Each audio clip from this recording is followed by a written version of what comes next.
kripto düzenlemesindeki gerçeği ortaya çıkarıyoruz. Genius yasası sahneyi salladı. Bu yasanın cüzdanınızı nasıl değiştirebileceğini görmeye hazır mısınız? Hadi bunu inceleyelim. Peki Genius yasası nedir? Bu, sonunda USDC ve USDT gibi dijital dolarlar olan stablecoin'leri düzenleyen yeni bir ABD yasası. İşte bilmeniz gerekenler. Her stablecoin'in gerçek parayla birebir desteklenmesi gerekiyor ve aylık denetimlerden geçecekler.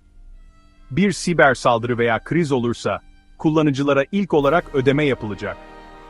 Ayrıca, Visa, Mastercard, hatta Walmart bile artık ödemeler için stablecoin kullanabilecek. Bu sadece yatırımla ilgili değil, kripto yakında günlük harcama paranız olabilir. Paranın geleceği mi? Şu an oluyor.